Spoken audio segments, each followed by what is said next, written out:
여러분, 시루섬의 기적이라는 얘기 들어보셨습니까? 아마 들어보신 분들도 계실 거예요. 시루섬이라는 섬은 충북 단양에 있는 강 한가운데 형성된 섬입니다. 그림처럼 남한강 본류와 색강에 둘러싸여서 마치 떡시루 모양으로 형성된 섬마을이에요. 44가구 250여 명의 주민이 살던 평화로운 마을이었습니다. 그런데 이 평화롭던 마을에 대재앙이 닥칩니다. 1972년 8월 19일 태풍 베티가 한반도를 강타했습니다. 그날 오후 남한강물이 급속도로 불어나면서 이 시루섬을 집어삼키기 시작했습니다. 너무나 빠른 속도로 물이 차올라오는 거예요. 깜짝 놀란 주민들이 불어나는 물을 피해서 높은 지대로 계속 쫓겨 올라갑니다. 가장 높은 지대까지 올라갔습니다. 그때 그들 눈에 뭔가가 보입니다. 이겁니다. 물탱크였어요. 높이 7m, 지름 4m의 물탱크였습니다. 급하게 사다리 2개를 엮어서 모두 그 위로 올라가기 시작했습니다. 뒤에서 밀고 위에서 끌어주며 개미떼처럼 저 물탱크 위로 올라갔습니다. 여성과 노약자들부터 안쪽으로 밀어넣었고 장정들은 바깥쪽에 삥 둘러섰습니다. 어린아이들은 어른들의 어깨 위로 올렸고 어른들은 다 손을 높이 위로 들어서 최대한 밀착했습니다. 지름 4m의 좁은 공간이라고 했지요. 여러분, 이 위에 몇 명이나 올라갈 수 있겠으며 또 얼마나 이 위에서 버틸 수 있겠습니까? 참으로 절체절명의 순간이었습니다. 우리네 인생에서 이런 절체절명의 순간들이 때때로 찾아와요. 인생에서 폭풍을 만날 때가 많습니다. 큰 위기에 처해서 어찌해야 좋을지 모르는 경우도 많아요. 5월이 가정의 달이고 내일 모레 21일은 부부의 날인데 늘 화목하고 행복해야 할 우리의 가정에도 속수무책의 폭풍이 몰아칠 때가 많습니다. 위기가 닥쳤을 때 합력하여 선을 이루고 잘 극복해내는 경우도 많은 반면에 사람들에게 실망하여서 관계가 깨지는 경우도 많습니다. 지난 동일본 대지진 이후로 일본에서 이혼하는 부부들이 그렇게 많았다라고 합니다. 왜 그랬을까요? 볼 거 못 볼 거 다 봤기 때문입니다. 정말 어렵고 위급한 순간에 전혀 도움과 의지가 되어주지 못하는 그런 본 모습을 보았기 때문인 것이죠. 사랑하는 성도 여러분, 지금 혹시 여러분의 가정에 큰 풍파가 있지 않습니까? 광풍이 휘몰아쳐서 어찌할 바를 모르고 떠밀려가고 있지는 않습니까? 사도 바울과 한 배를 탄 사람들이 그런 절체절명의 순간에 처했습니다. 바울이 로마 황제에게 재판받기 위해 머나먼 로마로 배를 타고 떠나가는데 큰 폭풍을 만났어요. 크레타 섬의 우뚝 솟은 산 때문에 돌변하여 불어치는 그 미친 폭풍, 유라굴로라는 광풍을 만난 거예요. 그 광풍 앞에 속수무책이었습니다. 배의 화물도 다 버리고 중요한 연장까지 다 버렸건만 어떤 방법을 써도 이 폭풍을 피할 수가 없는 거예요. 모든 소망이 사라졌고 다 같이 죽는 날만 기다리는 상황이 됐습니다. 그때 사도 바울이 소망의 메시지를 그 배에서 선포합니다. 폭풍 가운데에서도 하나님의 계획과 확고한 의지를 다 듣고 있었던 거예요. 하나님의 뜻이 뭡니까? 반드시 바울을 로마 황제 앞에 세우겠고 반드시 네가 로마에 가서 복음을 전하게 하겠다. 이게 하나님의 확고한 의지였습니다. 한마디로 너 지금 이 바다에서 안 죽어 라는 이 메시지였어요. 아울러 바울과 같은 배를 탄 275명의 사람들 역시 바울 덕분에 머리털 하나 상하지 않고 다 살게 될 것이다 라는 그 메시지를 받은 겁니다. 사도 바울이 이 소망과 위로의 메시지, 격려의 메시지를 모든 배 안의 사람들에게 전하며 위로했습니다. 자, 그러나 그 후에도 폭풍은 계속됩니다. 14일 동안이나 배가 표류했습니다. 14일째 되던 날 또다시 큰 위기가 발생합니다. 배를 운행하는 선원들이 도망치려고 시도한 거예요. 자, 30절을 보시기 바랍니다. 사공들이 도망하고자 하여 이물에서 닻을 내리는 채하고 거룻배를 바다에 내려 놓거늘. 자, 여기 나오는 거룻배가 구명보트예요. 이 수심을 재어봤더니 얕아진 거예요. 이게 무슨 뜻입니까? 육지가 가깝다라는 증거잖아요. 그런데 이 사공들이 생각을 해보니 이 큰 배를 육지까지 몰고 가다가는 분명히 중간에 암초에 부딪힐 것 같단 말이에요. 그러면 배는 좌초되고 침몰입니다. 그렇게 되면 이 많은 사람들이 서로 구명보트를 타겠다고 달려들 텐데 무슨 수로 그 많은 사람을 다 태우겠습니까? 그래서 자기네 선장과 선원들만 구명보트를 타고 도망을 쳐야겠다라는 아주 못된 생각을 한 겁니다. 그래서 배 뒤에서 닻을 내리는 척 하면서 구명보트를 내려서 빠져나가려고 합니다. 배를 맡은 선장과 선원들이 먼저 도망칠 때에 가장 큰 비극이 발생합니다. 여러분, 세월호 사건이 바로 그런 케이스 아닙니까? 책임을 다하지 않고 나부터 살려고 빠져나갈 때 수많은 사람이 죽는 거예요. 여러분, 전쟁에서 도망치는 병사를 어떻게 하죠? 즉결 처형합니다. 왜 그렇게 합니까? 두려움과 도망이 심각한 전염병이기 때문입니다. 겁을 먹은 한두 사람이 대열을 이탈하여서 도망치는 순간 급속도로 두려움이 전염되고 순식간에 견고하던 대열이 와르르 무너집니다. 그러면 다 죽는 거예요. 그러지 못하도록 엄하게 즉결 심판을 하는 거예요. 나 한 사람쯤이야 라는 생각 절대 못하게 하고 대열을 지키게 만드는 그런 처분인 것이죠. 자, 이번에 우리가 전교인 수련회 갑니다. 이것도 마찬가지예요. 아유, 난 이번 수련회 안 가. 못 가. 이 한마디가 여러 사람에게 악영향을 미칩니다. 아유, 김권사도 안 가네? 나도 가지 말까? 급속도로 전염이 돼요. 나의 한마디가 최소 3명 이상에게 전염됩니다. 그래서 수련회 못 간다는 분의 말을 제가 한 건씩 들을 때마다 제 마음이 얼마나 철렁하는지 몰라요. 그러지 마시고 무슨 일이 있어도 나는 이번 수련회 꼭 갈 거야. 가서 은혜 받을 거야. 이렇게 말하고 다니시는 여러분 되시기 바랍니다. 자, 옆에 계신 분께 한번 이렇게 말해 주겠습니다. 무슨 일이 있어도 나는 이번 수련회 갈 겁니다. 시작. 자, 어때요? 따라했을 뿐인데 벌써 주위에 좋은 영향이 퍼지고 있지 않습니까? 이런 좋은 분위기를 퍼뜨리고 다니시는 여러분 되시기 바랍니다. 하나님의 백성은 어떤 상황에도 끝까지 자기 자리를 지켜야 합니다. 그렇게 할 때에 하나님께서 반드시 살 길을 주시고 다 잘되게 하십니다. 또 그 하나님의 사람으로 인하여 다 살 수 있게 해주십니다. 자리 지키는 그 영혼으로 인하여 그 주변이 온전케 되고 평안케 될 줄 믿습니다. 지금 바울이 탄 배의 상황이 딱 그랬어요.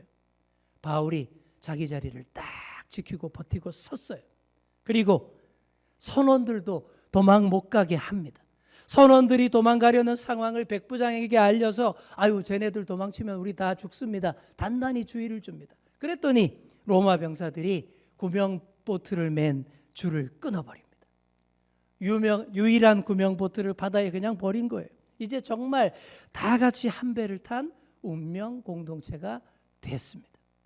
자, 여기서 우리가 알 수 있는 것은 아무리 하나님께서 다 산다고 약속하셨어도 가만히 있으면 안 된다라는 거예요. 끝까지 최선을 다하여 할 수 있는 모든 일을 다해야 합니다. 선원들이 도망 못 가도록 붙들어야 하고 이리저리 떠밀리는 우리의 배를 어떻게 하든 버텨보려고 최선을 다해야 합니다. 그리고 포기하고 절망하려는 사람들의 마음도 꼭 붙들어 줘야 됩니다. 사도 바울이 그 역할을 다 감당합니다. 일단 사람들로 하여금 잘 먹게 합니다. 그동안 너무 굶어서 기력을 다 잃고 있었는데 체력이 전혀 없으면 결정적인 순간에 이 바다를 못 빠져나가요. 헤엄칠 수가 없잖아요. 그래서 배 안에 남은 식량을 탈탈 털어서 다 나누어 먹게 합니다. 먹어야 산다라는 거예요.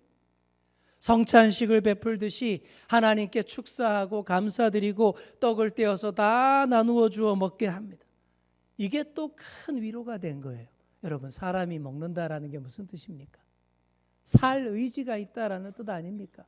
그리고 또 살자, 살 수 있다라는 그런 뜻이 있는 거 아닙니까? 반드시 살아서 이 배에서 내릴 것이니 먹고 힘을 내자라는 바울의 동료에 모두가 큰 위로를 받고 받아 먹고 씹으면서 희망을 가집니다. 정말 그렇게 됩니다. 다음 날 아침 날이 밝았어요. 드디어 육지가 보이는 거예요. 어디인지는 모르겠는데 해안선이 딱 펼쳐져 있고 배를 댈 만한 항만 시설도 보입니다. 열심히 배를 몰아 그 항구로 다가가요. 그런데 문제가 생깁니다. 배가 두 물이 합쳐지는 곳에서 그만 좌초되고 맙니다. 배 뒤쪽은 모래에 박혀서 움직이지 않고 배 앞쪽은 거센 파도에 부서져서 침몰하게 됩니다. 이때 마지막 위기가 찾아옵니다. 로마 병사들이 죄수들을 죽이자는 거예요. 이럴 때 죄수들이 헤엄쳐서 다 도망가기 딱 좋잖아요. 그렇게 되면 호송을 맡은 자기들이 다 책임을 물어야 한다라고 생각했기 때문입니다. 하지만 이 마지막 위기도 무사히 넘깁니다. 백부장이 바울을 너무 좋아했기 때문이죠. 바울을 살리고 싶어 했기 때문이죠. 그 생각에 죄수 즉결 처형을 끝내 허락하지 않습니다. 대신에 헤엄을 칠 줄 아는 사람은 헤엄쳐서 육지까지 가라. 헤엄 못 치는 사람은 바다에 그 배 널빤지들 붙잡고 부유물들 붙들고 어떻게 하든 저어서 육지까지 가라. 이런 명령을 내립니다. 제각기 할 수 있는 최선을 다해서 육지로 향해 나아갑니다. 아주 결정적인 장면이죠. 여러분, 어떻게 됐을까요? 놀랍게도 276명 한 사람도 죽지 않고 다 살아서 육지에 올라간 줄 믿습니다. 만약 세월호처럼 선장과 선원들이 나부터 살려고 했다면 이런 구원의 역사가 안 일어났을 거예요. 또 죄수가 도망치면 내가 책임 물어야 한다는 생각에 즉결 처형을 했더라면 사도 바울도 죽었을 것이고 그 가운데서 혼란 가운데 더 많은 사람이 죽었을 것입니다. 그러지 않고 다 살 수 있었던 것은 다 살리고자 하는 리더십이 그 배를 주도했기 때문입니다. 여러분, 리더십이라는 영어 단어 아시죠? 지도력을 뜻하는 이 리더십이라는 단어 뒤에 붙는 쉽이 무슨 뜻이에요? 배라는 뜻입니다. 배의 리더가 누구냐가 중요한 거예요. 원래 배는 선장과 선원들이 주도하는 것입니다. 그리고 그 배는 죄수들을 호송하던 로마 군대까지 있었습니다. 만약 그들이 이 배의 리더십을 주장했더라면 많이 죽었을 거예요. 그들이 리더십을 갖지 않고 다 살리려는 자 바울이 그 배의 리더십을 장악했기 때문에 한 명도 죽지 않고 다 살 수 있었습니다. 사랑하는 성도 여러분, 우리의 목표는 다 살리는 거예요. 다 함께하는 거예요. 다 살리기 위해서 어떻게 해야 될까요? 나부터 어떻게 해보겠다라는 생각을 원천 봉쇄해야 됩니다. 나부터 빠져나가겠다, 살아야겠다가 아니고 나부터 섬기고 자리를 지키고 희생하겠다라는 마음들이 하나로 모여져야 합니다. 앞에서 단양 시루섬의 물난리 이야기를 말씀드렸죠. 태풍 베티의 강타로 남한강물이 급속도로 범람하자 그곳 섬마을 사람들이 일제히 그 좁은 물탱크 위로 마지막 남은 피난처 위로 올라갔습니다. 여러분, 몇 명이나 이 위에 올라갔을까요? 지름 4m, 몇 명 올라갈 수 있을까요? 놀랍게도 이 좁은 물탱크에 무려 198명이 올라갔습니다. 저는 보면서도 못 믿겠더라고요. 198명. 정말 안 믿어지는 숫자인데 사실입니다. 여성과 노약자들을 안쪽으로 밀어넣고 최대한 밀착했습니다. 청장년들이 바깥쪽에서 둘러서서 팔짱을 끼고 스크럼을 짜고 울타리를 굳게 쳤습니다. 그때를 재현하는 장면이 이래요. 자, 이게 4m 위에 198명이 올라간 거예요. 이런 자세로 위에서 버팁니다. 한 명도 물 위에 떨어뜨리지 않으려고 팔짱을 꼭 끼고 차오르는 물을 끝까지 주시하면서 견딥니다. 콩나물 시루보다도 더 빽빽한 밀도에 몸이 점점 감각을 잃어갈 때 누군가가 외쳤습니다. 움직이면 죽습니다. 숨을 못 쉬더라도 꼼짝 마세요. 물은 무서운 소리를 내며 계속 차올랐어요. 7m 높이의 물탱크인데 6m 높이까지 차올랐습니다. 그 무서운 물을 보며 198명이 한 덩어리가 되어 꼼짝도 안 하고 서로를 지켜줍니다. 아무도 나부터 빠져나가야지 뛰쳐나가지 않았습니다. 그랬다가는 우르르 무너지고 다 죽는다라는 사실을 알았기 때문이죠. 새벽 1시경 한 여인의 품속에서 돌진한 아기가 압사해서 죽습니다. 하지만 그 어머니는 전혀 내색하지 않습니다. 왜요? 사람들이 슬퍼하고 절망할까 봐, 사람들이 동요할까 봐, 사람들이 동요하면 많은 사람이 물에 빠지게 된다는 사실을 잘 알았기 때문에 속으로 슬픔을 삼키면서 죽은 아기를 꼭 끌어안고 끝까지 견딥니다. 범람한 물은 물탱크 6m 높이까지 차올랐다가 빠지기 시작했고 새벽 5시 드디어 구조대가 나타나서 모두를 구조합니다. 그제야 한 아기가 죽었다라는 사실을 알게 됐죠. 이 작은 물탱크 위에서 이 자세로 몇 시간을 견뎠는지 아십니까? 무려 14시간을 견뎠습니다. 198명이 올라갔는데 한 아기만 엄마 품에서 죽었고 197명이 살았습니다. 지름 4m의 공간에 198명이 올라가서 14시간을 버티고 197명이 산 것이 시루섬의 기적입니다. 이 기적이 아닐 수 없죠. 이거는. 이 시루섬의 기적은 사도 바울이 탔던 배에 276명이 2주 동안이나 폭풍에 표류했지만 아무도 죽지 않고 다 살았던 것과 똑같은 그런 기적이라 할 수 있는 거예요. 여러분, 이런 기적이 어떻게 가능하겠습니까? 아무 때나 기적이 일어나는 게 아니에요. 기적이 언제 일어날까요? 정말 겸손하게 순수하게 하나님을 의지할 때에 일어납니다. 그리고 기적은 한 사람도 나만이 나부터를 주장하지 않을 때에 그때에 일어납니다. 사랑하는 성도 여러분, 우리가 한 배를 탔음을 알고 다 함께 손을 꼭 맞잡을 때에 그 배는 결코 침몰하지 않습니다. 설령 내가 탄 배가 침몰한다 할지라도 그래도 생명의 기적은 일어나서 다 살게 되는 줄 믿습니다. 우리 주연교회가 그렇게 한 배를 타고 있는 거예요. 몰아치는 유라굴로 광풍 앞에서 하나같이 당당하게 맞서고 있는 거예요. 주님을 믿는 우리 가정도 유라굴로 광풍 앞에 믿음으로 당당히 맞설 때에 능히 이겨내고 행복한 가정 지켜낼 수 있습니다. 미친 광풍을 잠재우고 이겨내려면 더 센 바람이 불어야 합니다. 그 바람이 뭘까요? 성령의 새바람인 줄 믿습니다. 한번 따라해 보겠습니다. 성령의 새바람. 오늘 성령 강림 주일이에요. 예수님이 부활 승천하신 이후에 약속하신 성령님이 모여서 예배하는 자들에게 임재합니다. 그런데 어떻게 임재했습니까? 급하고 강한 바람 같은 소리로 임했습니다. 그리고 뜨거운 불꽃으로 임했습니다. 한마디로 성령이 뜨겁고 강한 불바람으로 임한 거예요. 건조할 때에 이 산 저 산으로 옮겨 붙는 대형 산불 누구도 감당치 못하지 않습니까? 그런 성령의 불바람으로 뜨겁게 강력하게 임하여서 교회를 시작하게 했고 구원 역사를 완전히 새롭게 한 날이 성령 강림절입니다. 사랑하는 성도 여러분, 미친 광풍 유라굴로를 잠재우고 꺼트릴 수 있는 것도 이 성령의 불바람입니다. 이 뜨거운 불바람이 오늘 우리 가운데 강하게 불기를 소망합니다. 뜨거운 성령의 불바람만이 요동치던 우리를 온전케 하고 모든 광풍도 잠재울 수 있습니다. 성령의 불바람만이 우리를 하나 되게 하고 더 능력 있게 하고 다 살게 하는 줄 믿습니다. 바람 잘 날 없던 우리 가정도 잠잠하게 평안하게 하는 것도 이 성령의 불바람입니다.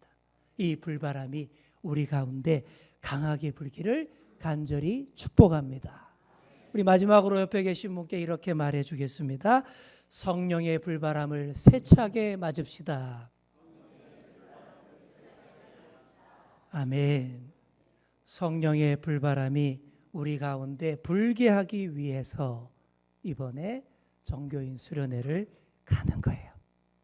이 시간 결단하여 수련회 참가 신청서를 작성하는 시간 가지겠습니다. 참가 신청서를 작성하는 시간을 드리고 작성한 후에 제가 여러분을 위해 기도해 드리겠습니다. 지금 앞에 있는 펜을 들어서 삽지된 신청서 작성을 시작을 하십시오. 완성은 못해도 시작하십시오. 광고 시간에 알려드린 요령대로 여행자 보험을 위한 주민등록번호, 그리고 내가 A팀, B팀, C팀으로 참여할지 확실하게 표시해서 신청서를 작성하셔서 나가실 때에 뒤에 준비된 상자에 넣어주시면 되겠습니다. 그리고 지금 작성이 어렵다, 가족들과 더 의논해야 한다는 분은 집에 가져가셔서 작성을 완료해 주시고 22일 수요일까지 제출해 주시기 바랍니다. 지금 작성해 주십시오.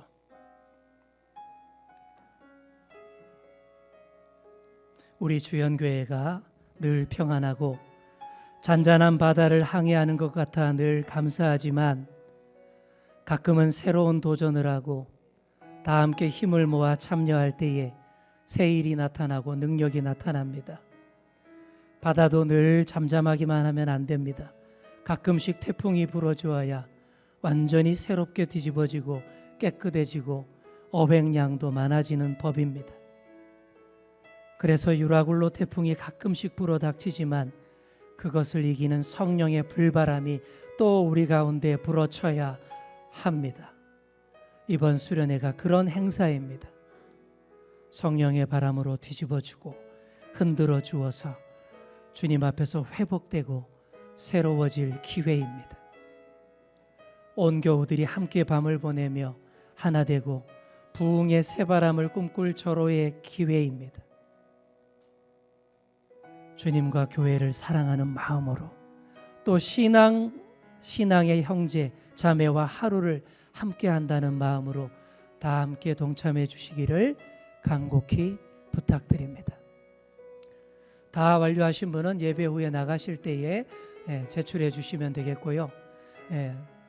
완성하지 못한 분들은 집에 가셔서 더 마저 의논하시고 완성하셔서 22일까지 꼭 제출해 주셔서 저희가 수련회를 잘 준비하는 데 지장이 없도록 잘 협조해 주시면 감사하겠습니다. 자, 이제 어느 정도 작성이 완료된 줄을 믿고 제가 여러분을 위해서 기도해 드리겠습니다. 주님, 우리가 살아가는 세상은 거친 바다를 항해하는 것과 같고 때때로 폭풍과 미친 광풍이 우리의 삶과 가정과 일상을 몰아칩니다. 그런 어려운 폭풍의 시절에 절망하지 않게 하시고 성령의 새바람으로 다 이겨내는 역사가 있게 하여 주옵소서. 폭풍 속에서 다 한 배를 타고 있음을 자각하며 손에 손 맞잡고 자신의 자리를 지키며 다 함께 광풍을 이겨내는 저희들이 되게 하여 주옵소서.